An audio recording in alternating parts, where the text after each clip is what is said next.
विधायक और सांसद मित्रगण, उड़ीसा की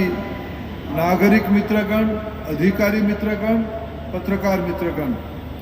मैं सबसे पहले 18वीं पीबीडी का इस शानदार सफलता के लिए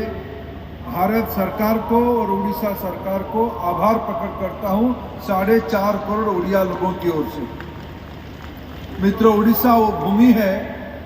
जहां ग्लोबलाइजेशन की सदियों से परंपरा रही है।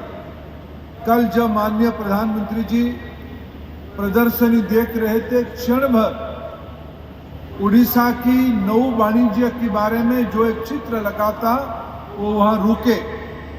उनको प्रदर्शनी की चलाने वाले लोग बताएं, कार्तिक के महीने में यानी अक्टूबर नवंबर के महीने में हवा की रूप से हजारों साल पहले उड़ीसा की प्रवासी, तभी तो प्रवासी होंगे, यहीं से प्रवास करके श्रीलंका तक पहुंचे, बाद में साउथ ईस्ट एशिया तक पहुंचे। मित्रों, उड़ीसा की सभ्यता, उड़ीसा की संस्कृति और उड़ीसा की परंपरा आज विश्व में, विशेष करके साउथ ईस्ट एशिया में विद्यमान है। इसलिए मैं कहा, जिस भूमि में सदियों से प्रवास की अभ्यास है, प्रवासियों की आने जाने की अभ्यास है, जिस राज्य में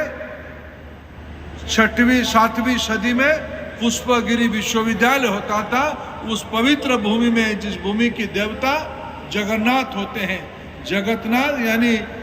लॉर्ड ऑफ एंटायर यूनिवर्स, ऐसे ही भूमि में आप लोग पिछले 3 दिन यहाँ अपने हमारी अतिथि के रूप में बिताए। मैं आप सभी का फिर एक बार आभार प्रकट करता हूँ, धन्यवाद देता हूँ। भारत सरकार की, विशेष करके विदेश विभाग की पूरा